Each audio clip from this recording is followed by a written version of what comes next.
1970s, there was a community on the far west side of Chicago called the Austin, that the most people that lived over there were Italian and Polish people. Very few blacks lived in that community. In the late 70s, early 80s, the community started to change. Black people were now moving into a beautiful community where the houses looked like something out of the suburbs. Okay. We had a shopping district on Madison Street where they had great stores, great supermarkets. When the whites moved out and the blacks moved in, the district that served that community was known as the Austin District. It was the 15th district. Crime was now allowed to come in where blacks did not have jobs that they had by their homes. A lot of great schools were in that area of clothing. A lot of the Catholic grammar schools were now closing because they could not afford to send their kids to Catholic education as the whites did. Mm-hmm. Now as the crime grew, the community became kind of displaced. They weren't getting the city services that they were getting before this happened. Mm-hmm. I came on the job in 1985. Before that, I worked 5.5 years here in Chicago for the Cook County Sheriff's Department as a Cook County Sheriff.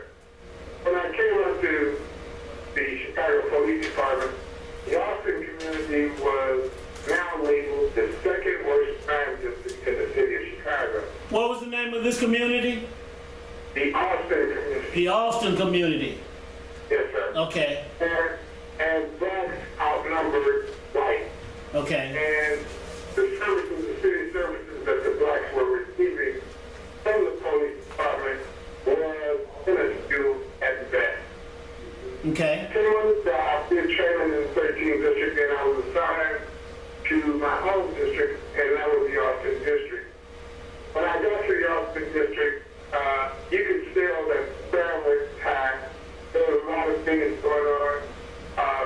Young men banded together and formed gangs and started taking over buildings that were previously occupied and selling drugs. Mm-hmm. I met a gentleman who later became my partner, Officer Jerry Sappho.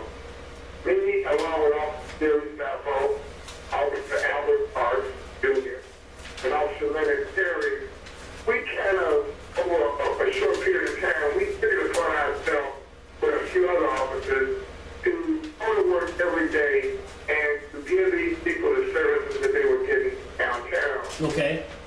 We were later joined by a Commander Leroy Shields who allowed us to come in because this was his first command and to give those people that service. In fact, with our help and Commander Leroy Shields' plan, which was an architect plan, that he had received from another commander out of Houston, Texas, we started city police.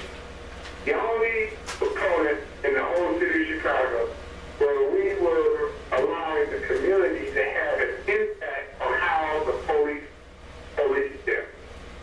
Police were now responsible for the community, and the community knew who the police were in the. Before that, we had people from other units inside the police department coming over, making arrests, or doing whatever they were doing, and the citizens didn't even know who they were. Mm-hmm. We were having meetings, and we were making a dent into the drug culture, into the gambling culture, and we were giving the citizens who own these buildings back their property. They were no longer afraid to go to their building and collect rent. These young men were, as soon as someone would move out of a building, they would move in real quick, open up the doors, and start selling drugs. Mr. McCoy, let me ask you this. It sounds like you're an advocate, or you all had something like community policing going on, and that was disrupted. You recall when community policing was an issue, and it appears that it has been disrupted. And so we had a young man on our show last week. Omar, was that last week or week before last? Who had an idea that what you just said is exactly the way it should be, because when you know the people in your community, for instance, if Leroy has an issue, maybe he has some mental issues or whatever, and the police officer knows Miss Sally Mae down the street or around the corner or whatever, he's not going to kill the young man like the police officer, those guys in St. Louis to kill the young man who had some issues and was waving a knife and they shot him dead. So he's not going, we're saying we're not going to kill our brothers and sisters, our young men. We're going to take them home, first to their parents or their mother, grandmother, whatever, and go from there. And if there's some other issues that should be addressed, mental issues, then we go from there. Is that a in line with, by saying something like that, about making that statement? No, that's right. If you name the whole concept of community policing is where people who not only have a vested interest in the community, they're not carpetbaggers. They're people who come into the community and who are allowed to work and perform certain tasks. There's an officer necessarily living in the Austin community. He lived where he worked at. And me and Officer Sappho, we lived in the adjacent community, connected to the Austin community, as well as Officer Albert Parker Jr. So the concept was, if the policeman did not live in the community, they would have to get into the community and meet the people in that community. They just couldn't come in and work a couple hours, do whatever they wanted to do, and go home. Right. They have needs afterward. So the police became responsible for their job. They became responsible for those young men and young women, those older people in that community. Where those people knew those officers firsthand and by their first name. Yes.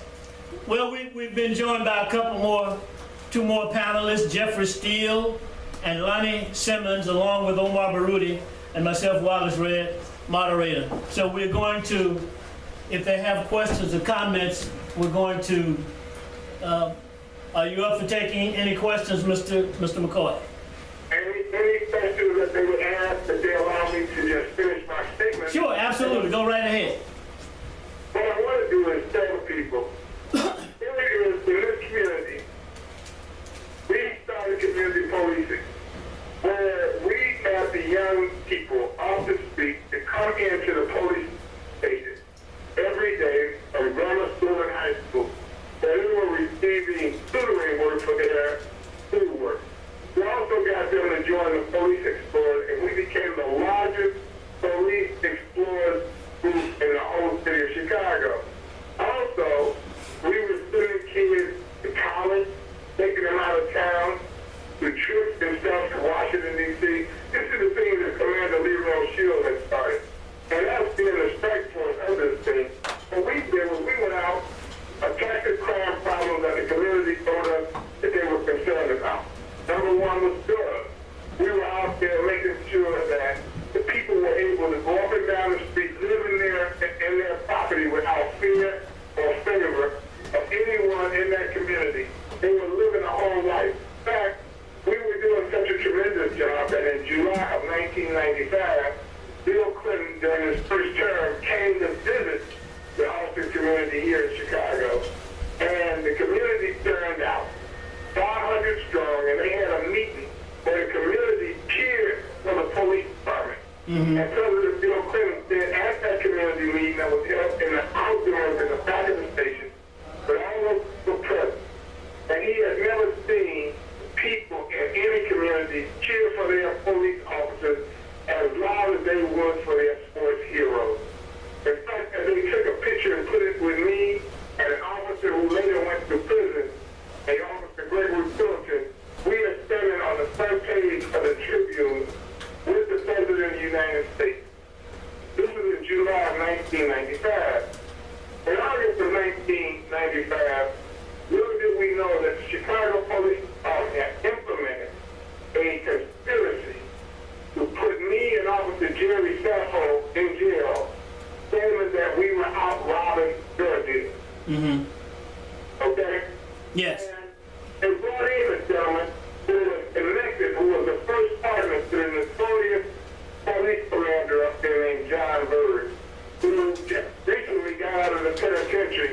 after spending, I believe, 4.5 years in the penitentiary for framing and torturing black suspects here in Chicago.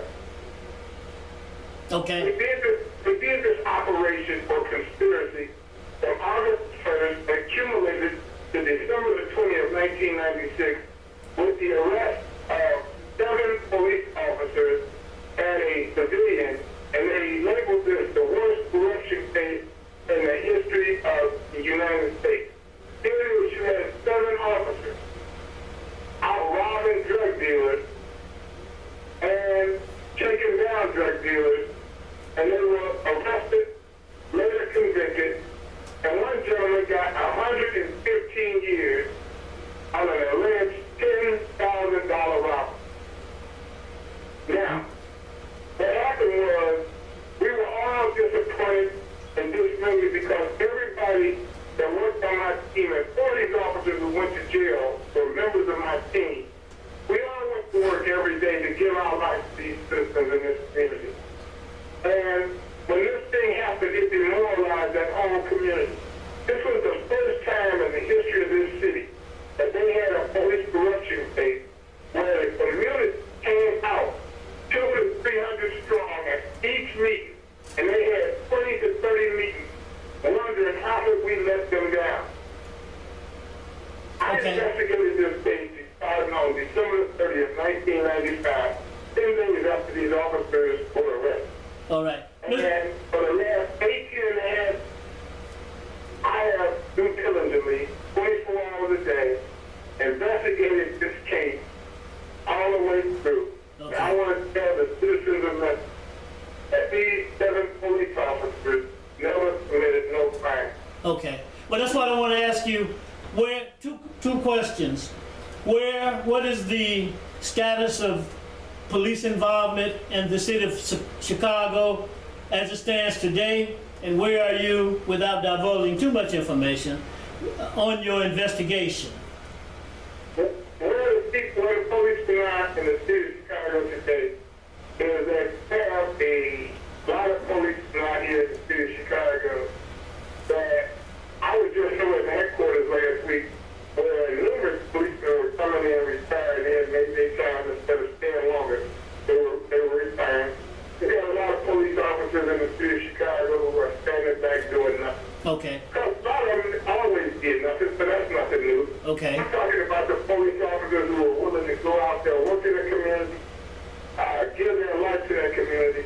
These are the people who are targeted, and these are the people who are identified in the Chicago Police Department, and unbeknownst to me, Chicago Police Department stood there, tried to frame me and my partner, frame these officers because they had spent $100 million on this so-called investigation. Mm-hmm. Everyone knew that this investigation started in March of 1993.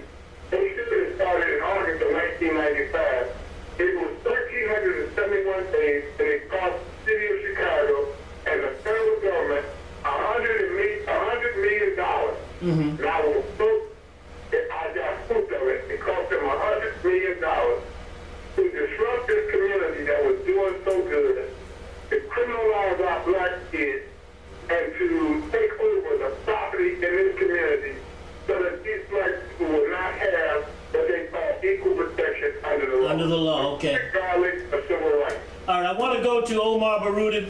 Omar, it sounds like Mr. T.C. McCoy is saying that he and his team lived up to the creed to serve and protect, and that process was disrupted with this conspiracy. Do you have a question or comment, Omar? First, I'd like to thank the brothers for being on the air on our Love Power show in Yeah. Memphis, Tennessee. And I'd like to say that what you did, if I had been in the midst, I would have expected it. Anytime that black people do something for black people, the devil comes in and does his work.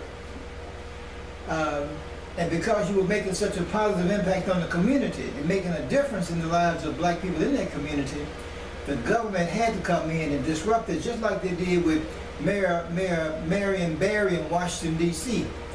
they set up a sting operation because they wanted to get rid of him. And they paid over $10 million to set the operation up to catch him smoking crack in a hotel room with a woman that was not his wife. And then that caused the decline in his mayoralship and caused him to lose influence with the people. But he was doing a lot for the people in D.C., a whole lot. Getting jobs, getting contracts with black contractors, and because of the impact he was making, they had to get rid of him. Same thing with Malcolm X. He was waking up the people. You were doing the same thing with the police officers you were working with. You were waking up the people, helping the people, and they couldn't allow that. Mm-hmm. So yes, I expected that to come. TC, this is the brother I was telling you about, Omar Baroudi, works with, has a prison ministry. Can you give him that information about the brother here, and we'll see if we can look into it? Yeah, the officer that he was not on my, and he was accused of robbing a police sergeant who they said pretended to be a drug dealer in this conspiracy. A black so-called American Negro who was participated early on in the robbery of an FBI agent. And they got him later to start acting like he was a drug dealer, a big-time drug dealer. He claims that this person down there in Memphis, Tennessee, he's an MCI in Memphis, Tennessee. His name is M.L. Moore. M.L. Moore. He's out of Chicago, and I believe it's on Deer Road or something like that. Is there a facility down there? Oh, he says he knows where it is. Okay. Go ahead. Okay. Well, I want to get in contact with that gentleman because the Chicago Police Department claims they don't have any information that I can get in touch with his family here in Chicago. And I would like one of your guest hosts to contact him if they could and let him know that I've been fighting for him for the last 8.5 years, and I plan on bringing him home as soon as possible, and that he'd be letting him know so I can get in touch with who's the contact person here in Chicago, that I can get the number to contact them so that I can have a dialogue through them then. Okay. Well, we're going to look into it, and I will give Omar your number as well in a couple of days. Mr. McCoy, here on this show here, well, I heard you say that new police officers, when they come into the community of Chicago, they should have gotten to know the people in the community, introducing themselves, etc. Here on the Love Power Show, we've said that African American police officers should be the only ones who police the black community. What is your position in that regard? And then we'll go to a couple more panelists. Go ahead, Mr. McCoy. Okay, let me say this, and I said this earlier on another show that I was on with Lakeith. Okay. We don't need any more black police officers. Okay. We need officers who want to be black. If you want to apply for a job Very good. in D.C., and they give you the job, they wouldn't send a job to Memphis. You would have to go to Washington. Anybody that wants to work in the black community should be made to live in that community because they have a vested interest. Here in Chicago, when we were out here with the 80 team that we were out working in this community, I could not recruit all the black officers in that district to work with us. They come to work every day and they just wanted to go home. They don't want to give up their life to this community. So we had to recruit 3 white officers, and 2 had a connection with the community because they were football coaches to a lot of the black young males that were in that community. So we had a connection with them. A lot of people believe if you got black police officers working in the community that you're going to get a better service. And I don't find that to be true because a lot of black officers treat the black people worse than the white ones. Say that. What you need to do is you need to have people who, when they get the job, they really want the job, they want to do the job, and they also want to work where they live at. Mm-hmm. If you work where you live at, you will be surprised. You like said earlier, you would know Mr. Johnson down the street, you would know Mr. Walker down the street, you would know the trouble and all that stuff that goes on. And let me just say this, what qualifies me to say this. did our police